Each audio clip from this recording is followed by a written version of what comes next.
This podcast is not affiliated or endorsed by anyone at Zaum Studio or anyone involved in the creation of Disco Elysium. Three Detectives in a Trench Coat contains spoilers for Disco Elysium: The Final Cut. If you have not played the game, proceed with caution.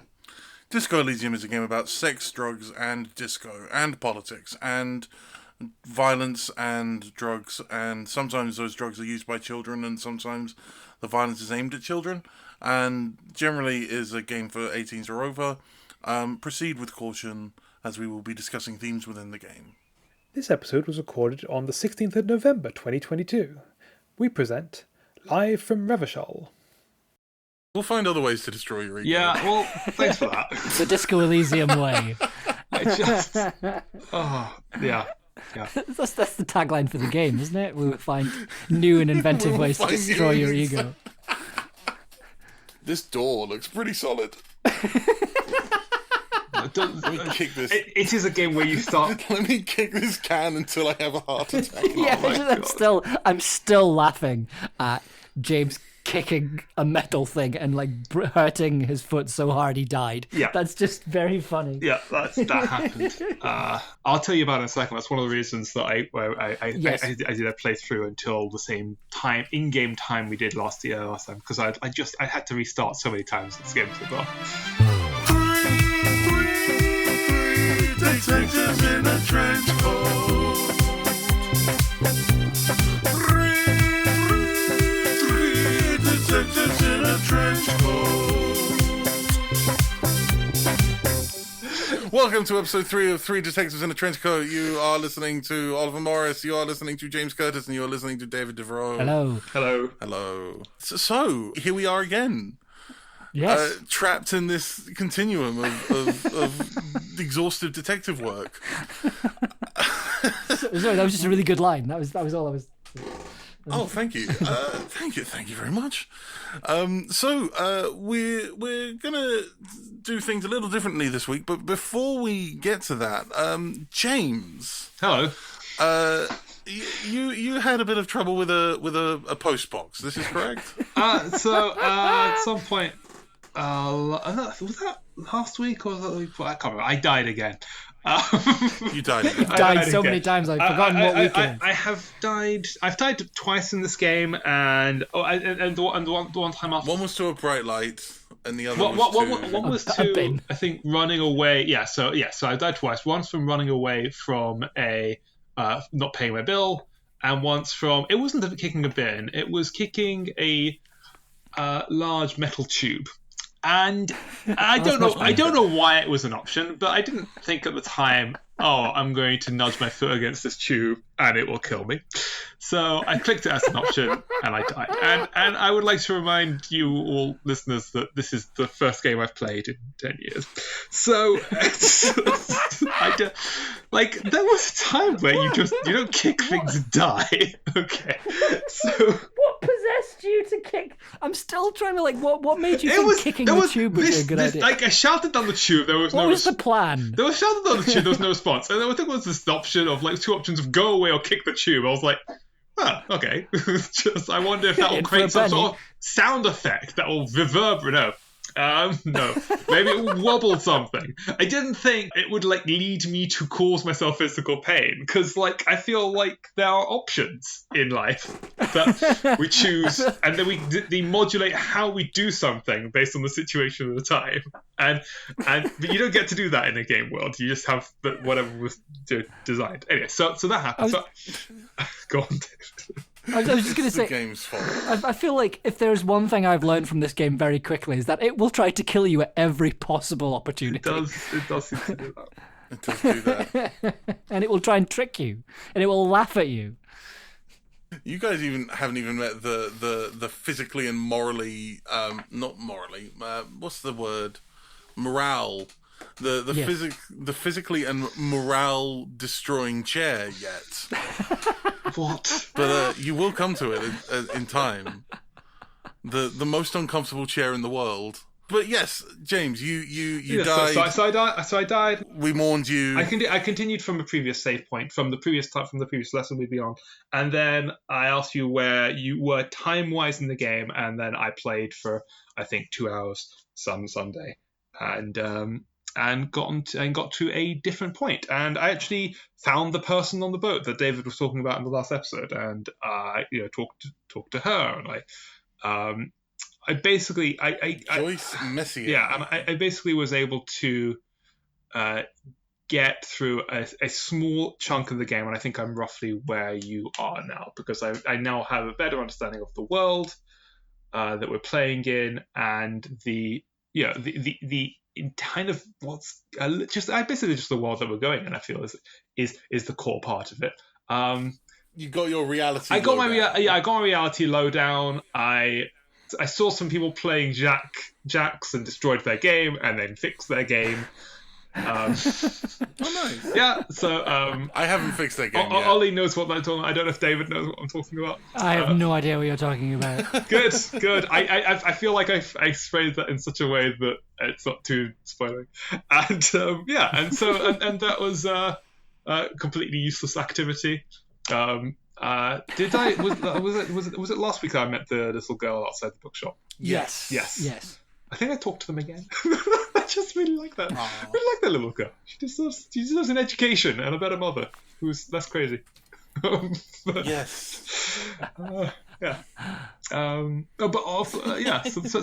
these were the things I did. And I just wanted to. I kind of wanted to update you guys on that because I was just. I'm now a bit closer to I think where you are already in the game. Yeah, so you spoke to maybe not where Boat audience. Lady. Sorry? Well, I'm a special case. I'm very modest and handsome. So James, you spoke to the lady on the boat. I did. Was that the last thing you did, or did you do stuff after that? I think I spoke to the lady before I fixed the bulls. The guys playing bulls. I also. Oh, so you're ahead of me then, because I've only just finished talking to. Okay. So talking to her. So I played the same time point that you were in. Basically, I talked to a lot of people in the game. I talked to the people arguing. The people arguing. The people striking. The head strikers. So maybe that has put me ahead, but just within this game and that's I think a part of that's I think an interesting problem in this game in trying to play it together is that there aren't really. I haven't seen many kind of set points because it's such an open world. There aren't really set points. In this linear game, you will get to this point, and we can all stop there. Nonetheless. Ollie, you've come up with a plan. Ooh, good segue. Oh, professional segue. Very I love good. it. I'm going to cut this bit out, so we just do the segue. Oh no, we got to keep it in. Oh no, I ruined it. Oh no. Yes. Well, this weekend we are at the Audio Fiction Hub conference thing. We will be sharing a room together. In a very poorly rated hotel. Dubious. I don't know. I feel like it's kind of dubious. Breakfast included though, so you know. Do love a hotel breakfast. Sorry, I don't know. That was the most boring thing I think I've ever said. No, hotel breakfasts are amazing. So yeah, come on. Give yourself some credit for liking good things. Yeah. So, very good segue, James. We are, in fact... Oh, smooth. I love it. That joke is funny for 3 people in a trench coat and no one else. So, yes, we will be playing, because we are all meeting up in the meet space at the weekend, at the prestigious Audio Drama Hub Festival, which you will not be able to get tickets for by the time this comes out. Because it will be way in the past. Might be able to get tickets for the next one. But if you were there, you should definitely go see Dev, because they're on like 3 different panels at this point. So I'm getting caught up in this. We're going to play the game separately, but we're going to play it up to a finite point. The finite point in this situation will be when Kim Kitsuragi has a cigarette. To answer a question, James, that I know that you have, I can hear it boiling on the top of your head. After he has the cigarette, he will go to bed, and yes, this is a moment that will happen, and it will be a finite moment. It will be a sort of a key moment, and it won't just be a thing that he just like has a crafty fag in a back alley. Yeah, no, I was worried about that because I does that didn't mean- want to, because I get very. I have found that I'm getting very involved and immersed in my games, and I kind of like, it's like when we stop playing, it's kind of like stopping a movie whilst watching it. Like, but I haven't. Oh, I don't know. Like, it is for me. Like, I haven't experienced the full narrative yet, and until that narrative's satisfied, I will wander through this world hungry and lost for it. I mean that feeling obviously fades away over time, but yeah, like in that moment, I'm like, but what happened? So that actually brings me on to a question I was going to ask before we in a previous lifetime we went on a different tangent, but in this lifetime, do you guys have like any displacement activities for when you get that disco urge? As in things to do when we want to play Disco Elysium. But yes, but we can't because we've entered into this daft pact. Oh, that's a good question. Well, interestingly enough, so you're absolutely going to laugh at this, and it's very silly, but I'm very happy that I'm doing it. So after last week's session and the session before that, it's kind of made me want to read and learn things again. Nice. So by a strange happenstance, I happen to own 2 different copies of Revolution, Protest and Democracy by Vladimir Lenin. And so whenever I've had the disco urge, I've just been reading that. Wow. Which I'm aware is very... But the edition I have is actually really good because it's... I got one edition that I bought for myself from Pluto Press, which is a kind of radical bookshop in London. And the other one I got from the Left Book Club, which sends out leftist books every month. I think one month it's like a more modern text.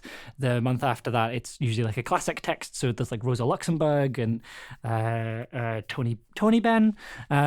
Just lots of different writers. But anyway, so the edition that I have twice for some reason, it kind of gives you a history. Like gives you a biography before it gets into the writings, so you get this balanced view of what happened, and how it kind of failed for various different reasons, which is really interesting. So it does feel like it's kind of giving you all the context you need before you start reading. So it's about an 80-page kind of introduction, which is interesting. So yeah, that's what I've been doing when I've been. I think that sounds like a really useful activity to do outside of this particular game. I'm hoping it gives me gameplay tips. Just, oh man, if you press X twice, you double jump. According to Lenin. Just gonna find Lenin writing about the Konami code. Just like. Don't I kick wish I post knew more boxes. about Lenin so I could make a third joke. Yeah, But I mean, me I'll too. have to settle on this meta one instead. This is how David knew to find the shoe just outside. That she just keep walking outside the hotel. Thanks, Lenin. Thanks, Lenin. Thank you, Lenin. That's gonna just be a thing I say now. Oh my goodness. I knew how to do that. Thanks, Lenin. Thanks, Lenin. James, have you found yourself doing any displacement activities? Ollie, you know I have. I do know you have. Yeah. This is the second time that we've wanted to play on a day, and we haven't. And last time, I decided, right, I need some other game to play. So I bought and downloaded another game. On Ollie's recommendation and a couple of other friends, I've started playing Fallout New Vegas. Which is excellent choice. I guess in the same. This is if Disco Elysium is my first game. This is, I suppose, the first. I don't know if it's more of an FPS or an RPG. But it is a FPRPG, yes. Sure, wonderful. A first-person role-playing game shooter. Cool. So many letters. So I've been playing that a lot, and it's fun. It is long though, and it took a while for me to. There are some basic things that Ollie had to show me the other day that I didn't know about, like first person view. I held James' hand through Prim. Basically, I didn't know first person. There was something called the VATS system, which I did. I like there was lots of the games don't teach you how to play games. They teach you how to play the nuance of this version of this game. So, for example, I figured out that if I sit down, I put my weapon back in my bag, and when I stand up again, I can walk faster. But I'm sure there's a button somewhere on my keyboard for put the gun down. But I don't know what there is a holster. Yeah, there's a button. But I've tried pressing the keys around ASWD and I can't find it. So stuff like that. I think if we ever do, if this becomes a thing we want to do regularly, I think New Vegas is a good. Yeah. No, don't say that. Well, no, it's just because it's been years. Well, no, it's more that it's been years since I've played through it, and I've been kind of meaning to get back to it, just because I feel like it's got a similar vibe in that you can play it in very different ways.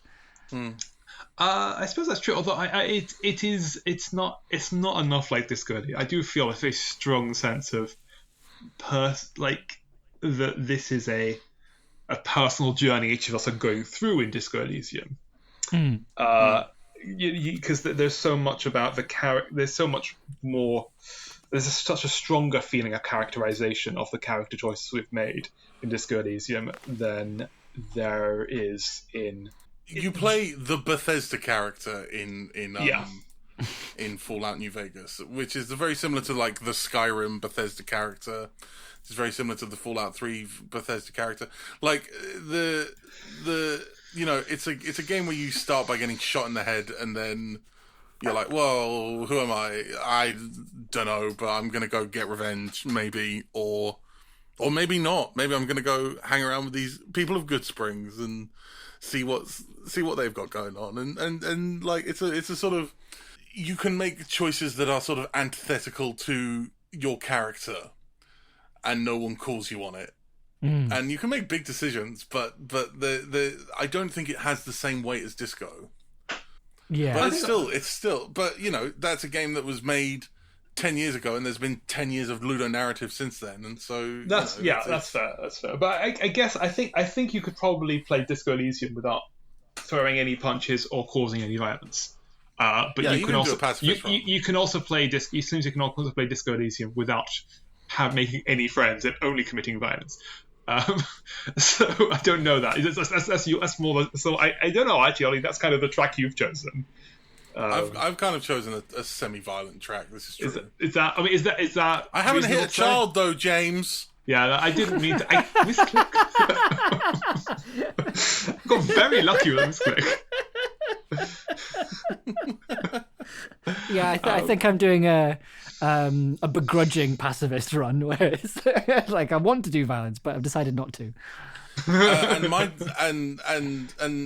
my displacement activity, just to round it off, is I've been hassling young kids for speed, and that's what I'm up to. So we all have our ways. You heard it here. You heard it here first, folks.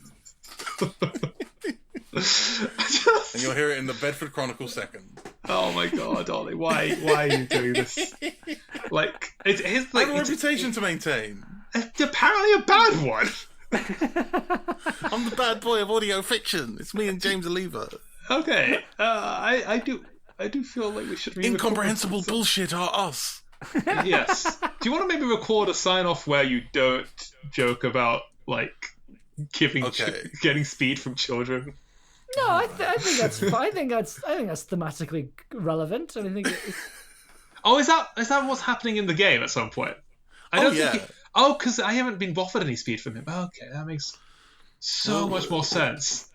Okay. He has a speed quest. Okay, right. That makes more sense now. Because I'm trying to play this game relatively. I'm trying to play the game with the characters as a sober person. So I didn't. Yeah.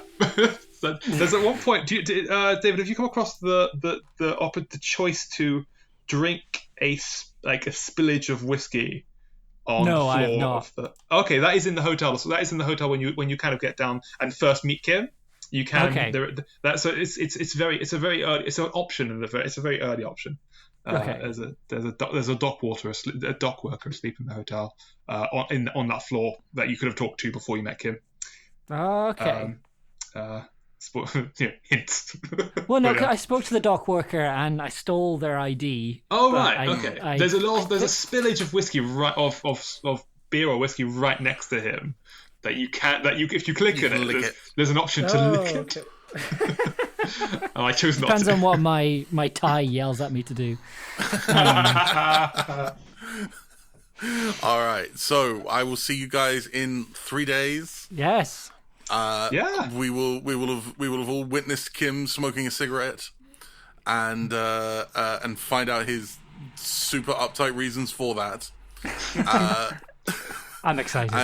And yeah, that's us signing off for now. So we'll see you in the future. See you soon. See you in a bit. Good luck, detectives. Good luck, detectives. Oh wait, what's the Thunderbirds reference? FAB, detectives. FAB. Keeping that. We're keeping it. We're rolling it in.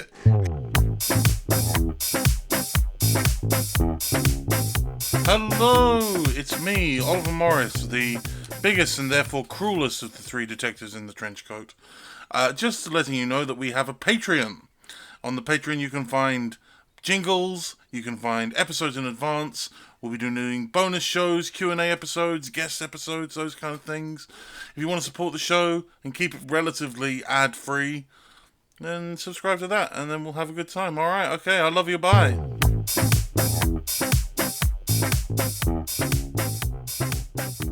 Hello.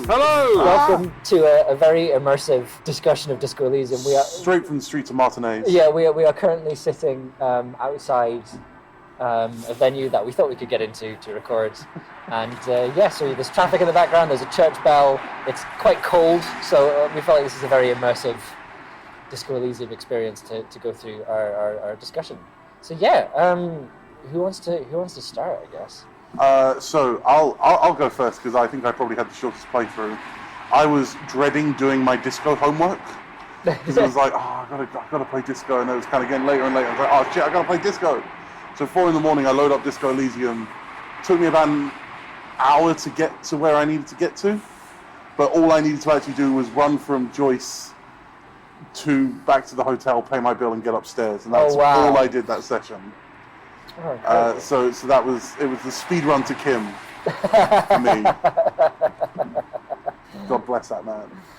Yeah. So I'll kind of talk a bit more about this, but like, what I thought was, so I discovered that if you hit caps lock, you run all the time. Yes. I'm just like, great, I'm gonna run everywhere. But then, like, at the end of the day, when I was kind of reviewing the case, reviewing the day's events, which I loved as a mechanic. Yeah. One of the things Kim said was, why do we have to run everywhere? Yeah, I got that. That was I just thought that was very funny. I didn't just go caps lock. I just held something down that made me run. Double clicked everywhere. Double click it, double click that. And I was like, oh, fine, Kim, you're right. I should act my age. Old. Which, as the oldest of our group, I feel kind of taken personally. Did anyone die? Not in this session. I have not died. So I did. How did you die? So we basically, because I remember, I think the last session I was talking about reading the ledger, ledger, and I think Ollie, you said, look at the ledger a little bit more. Yeah. So I discovered I discovered a compartment in the ledger which had something in it, and then I read that thing, and then died. Wow. Yeah. I was so like when you get the recording of the playthrough, like I was so baffled and like, oh my god, I'm dead. Like I was so like, because the thing is, they didn't come up with like a news report or anything. It just faded to black. And the living system's like, oh, you piteous fool. Yeah, but no, there wasn't even that. It was literally, I just fell over, and that was it. And then like all of a sudden I was back, and I'm like, no. Luckily, I had just saved. Okay. So I was okay with that. But yeah, so that is one death for me on our game. Good lord.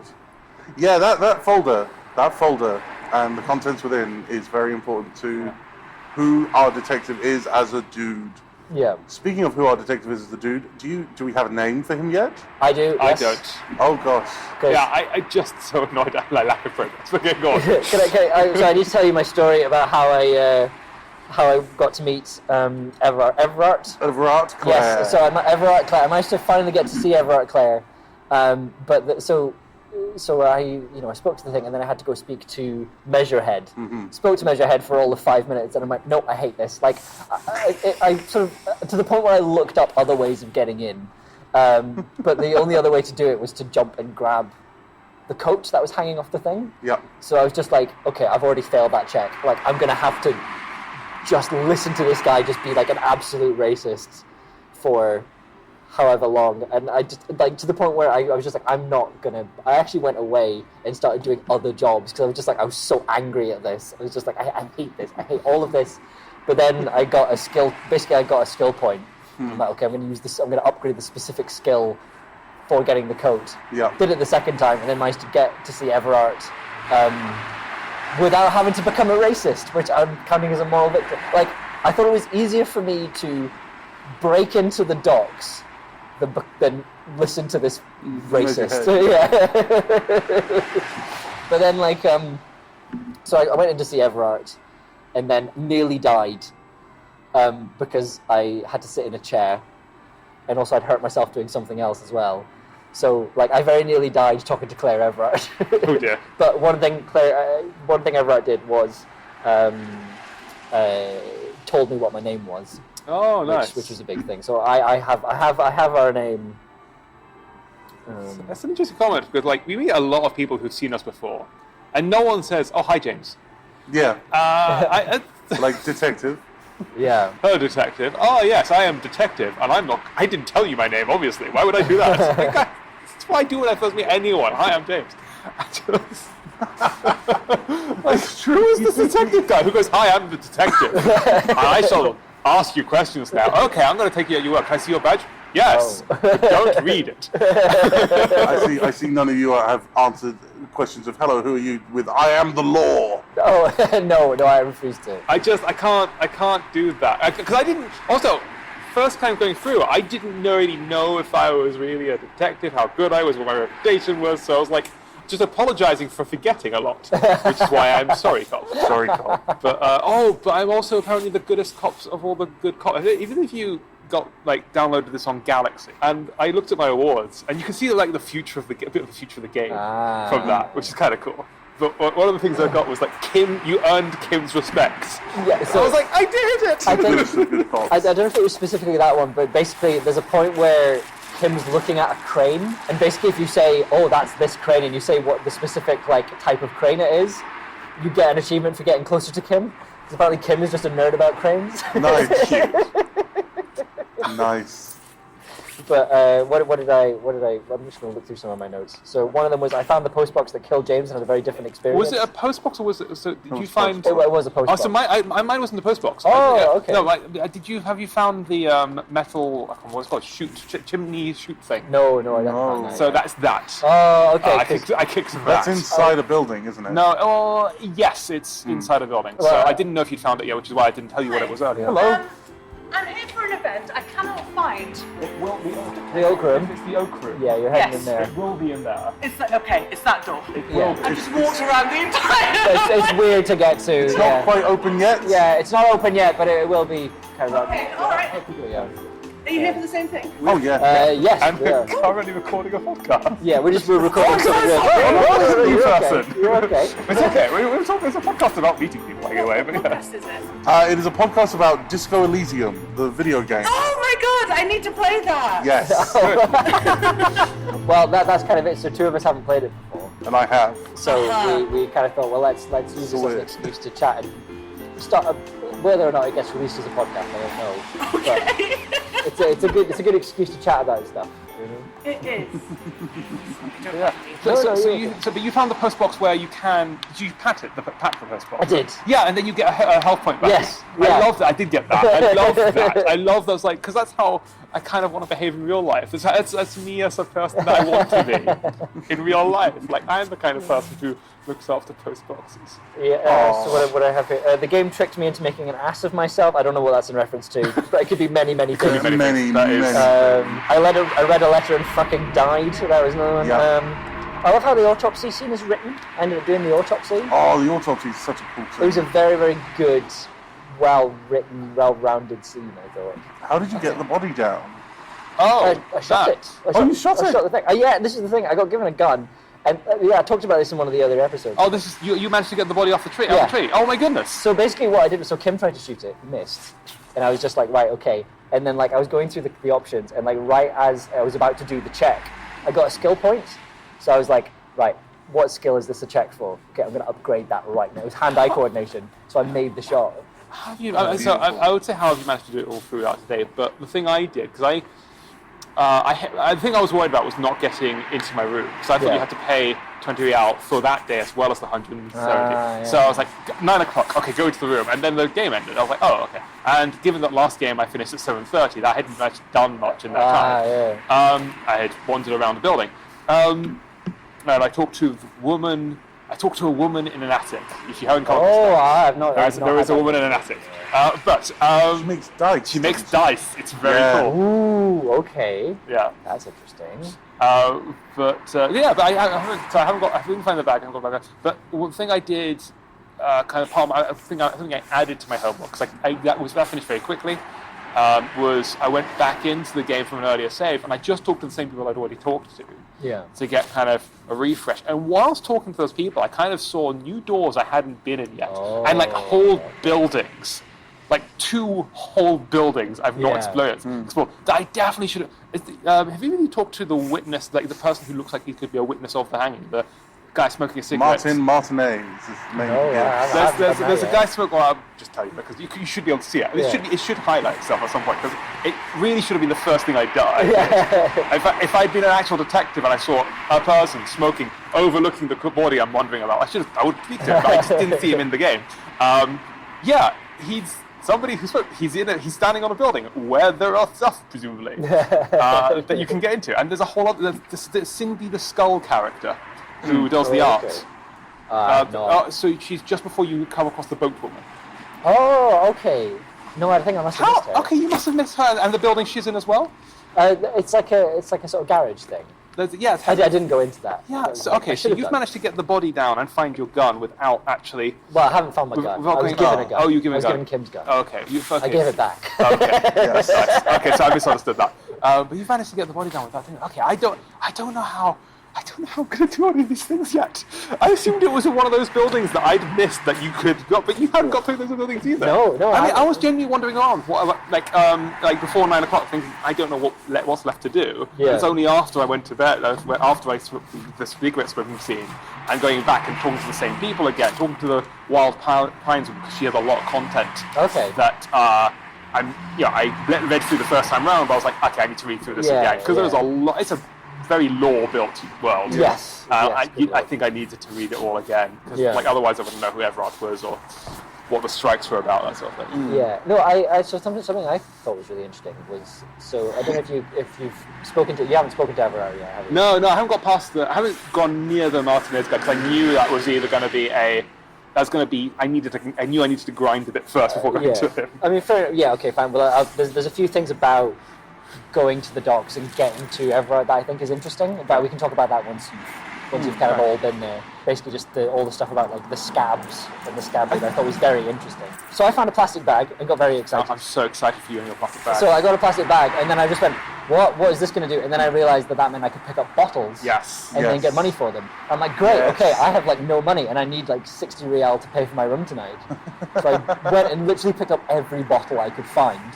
And then good for the community, I went good for the environment. Well, it was a moral thing as well, but it was mostly because I needed the money. Yep. And then I went to the shop and I put them in the machine and I made six real of that, total. So I still did not have enough money. But then also I got money from another place as well that I didn't feel good about.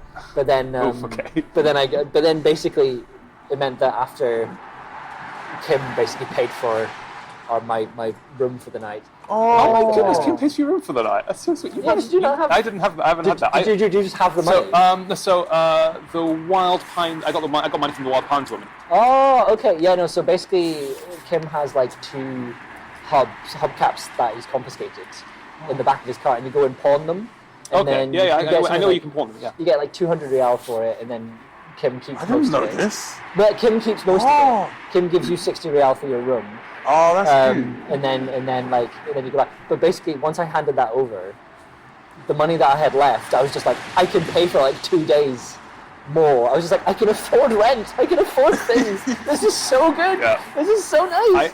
In terms of money, I've internalized something with those internalizations where if you press one of the green buttons of like thoughts or ideas, you get 10 cents. Oh my god. Yeah. Which is very cool. That is very If good. I think the thought you're thinking of is whenever you pick something that's ultra liberal, it gives you $1. Oh wow, no, that one I haven't done. That's incredible. That one's a moneymaker. That is, I mean, like I feel like that's where politics is leading the game designers. I feel it's like because you get nothing from being a communist other than lower reaction skills because you're already reactionary as hell. So on the politics stuff, actually, this is something I was thinking about the other day. Is that it gives you the option of like you can either be a staunch like capitalist or a communist, or you can say you don't care or don't know. Yeah. And like as someone who really cares about kind of social market economies, like I feel in the middle and I feel very strongly about it. And I can't get to choose it. But I think that's one of those things where like that'll come out as the game continues. But right now it's like we're going to give you the two extremes and then kind of explore that space in the middle. Because I don't think it's necessarily taking a specific side. Because it's from speaking to both Evrard and the boat lady whose name I should probably remember. Joyce Messier. Thank you. Well remembered. I'm kind of like, I can kind of see. And also, there's something, James, I think you put in the chat about how. Yes, this was a note I wanted to make. Was it the Revachol's independence? Yes. Yeah, whatever. And I love how the game reinforces the idea that Revachol's pig-headed independence is why it's failing. Yes, I love that. Like, I thought that was really, that was very, very interesting. And I thought it was a very good point. And yeah, it kind of endeared the place to me a little bit more, I think. Yeah, because I mean, it was a thing where... Have you spoken to the two French guys playing pétanque yet? Not yet. No, not yet. It's something that one of them says is that they didn't surrender, and therefore everywhere else has become officially, and so everywhere else which did surrender has become kind of lifted up with the politics and economy of change, of post-revolutionary change or post-war change, but they haven't. But also makes me, like, for me, that also kind of colours my opinion of the value of the society, because I'm like, judging how this, how this government, whoever's in charge of this world, is based on the worst parts. I mean, I generally how I judge real life governments as well. Like, you judge things based on how the poorest people are doing. That's a good thing of doing. But I shouldn't base my entire idea about how all of society is based on this area where people are like, no, we don't want to give in. All right, there's a difference here. No, I like that. That was a very, very good point. I thought that was. It's interesting to take us out of the game for a moment and to its developers. One of the interesting things that's happened since the sort of dissolution of Zaum, the creative collective, and the rise of Zaum, the corporate collective, is that all the writers that they took on were kind of British or French. Oh, okay. And you can see that sort of theme of Britain and France sort of run through the thing, especially with stuff like, the independent Britain and or the independent Revachol even. Yeah. But it's good morning. But it's still very much got that sort of, that Eastern European, it's still very Eastern European, but it's an Eastern European view of the West, as it were. Yeah, that's interesting. Yeah, I kind of, I think the sort of politics side of it, I think I'm very deliberately not talking about it this time around just because I'm cold. I feel like I need to be comfortable to have these discussions, which is probably the problem, to be honest. I don't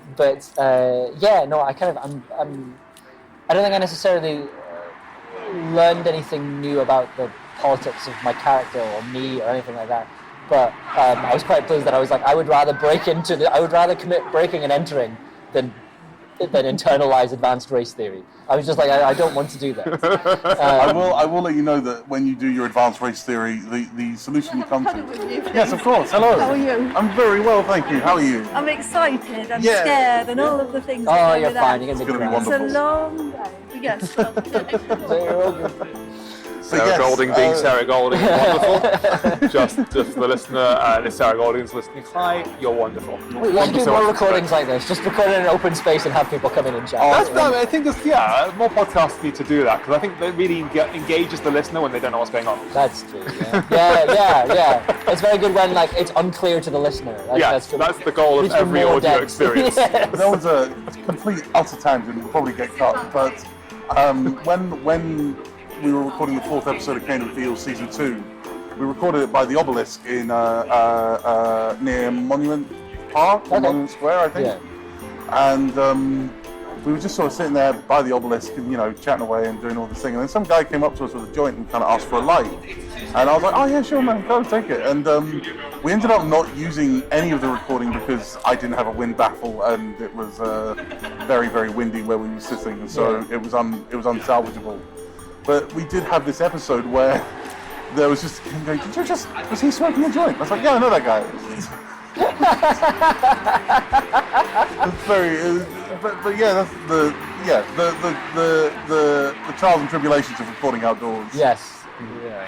But I feel like we are getting to the point where we might need to disappear. So yes, I think we are. Let's round it up. What are our thoughts? Our final thoughts on Kim smoking a single cigarette?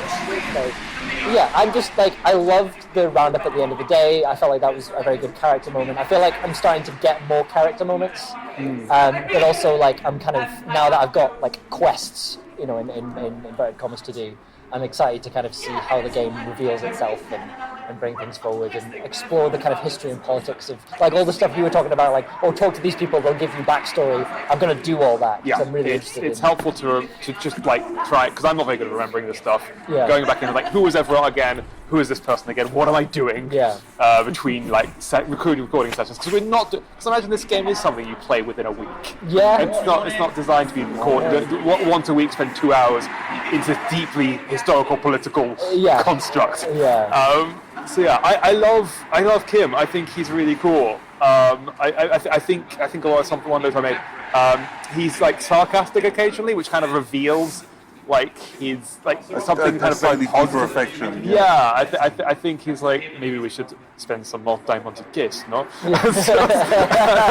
Yes, thank you, Kim. You're right. Asking about how to play dice or how to talking to this kid about nonsense. You're absolutely right. Nothing to do with us. My bag's still down. Bag's still down there. It's so I really enjoy that. And yeah, he does look cool smoking a cigarette, and it is weird. This game is does take you away from sobriety, and it's no, I am a sober character in this version. You these gloves give you extra electrochemistry. No. There is. I did see online somewhere someone kind of talking about the addiction mechanics in Disco Elysium. There are no addiction mechanics in Disco Elysium, but if you start abusing the drugs, you do just find yourself, smoking more and more to get more intelligence, or drinking more and more to get more physical attributes. So even if you're not actually addicted, you are using the substances in an addictive manner. Yeah, that's interesting. It's a sort of a fascinating kind of payoff. Ollie, what are your last thoughts on that? I love it. I mean, I was sort of half asleep when I was half through this episode, and also through through through my sort of. Well, no, it's early in the morning and I'm full of breakfast. But I found it a sort of I got a new thought when I was chatting to Kim, which is this guy puts a lot more stake in cool than he would like to admit. And actually, he's got the car, he's got the cigarette, he's got the bomber jacket. Kim is a cool motherfucker. And I think he's just sort of. He plays it off as I am just a detective, and then it's nah, Kim, you are a baller. I did. So I just reminded of something I did want to ask you both. We might have to edit around a bit, but I have not assigned any of my additional skill points yet. Oh, fair. I don't really know what to, because I'm kind of I don't really know how to use them properly. I suppose you could just put them into anything or into any quest you failed. Like I failed at the ledger quest. I failed at looking at anything logical, but I've got like 5 or 6 quests that I can do again. Yeah. And I've also got all these kind of thoughts that you could put, and I just don't know how to maximize my enjoyment of the game using skill points. It's entirely up to you. I like the thought cabinet. I like maxing out my thought cabinet. But those can be really useful if you just want to try a check again. So those white checks. Yes. Yeah. That's kind of what I've been doing. Yeah. Right. Cool. So I think I've used one of my skill points on a white check, and I've used the rest of them on my thought cabinet. I have basically. 4 unused skill points, Oh, and man. I feel like that is going to be limiting my game a bit. So I need to go do that. Marvelous. Okay, well That's that Martinez is the, cops coming together. that is the That's police RCN. arriving. I think we're going to have to go now. Pray for us. Well, no, I think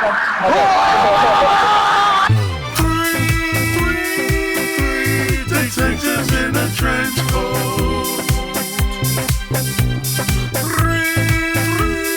Three detectives in a trench coat.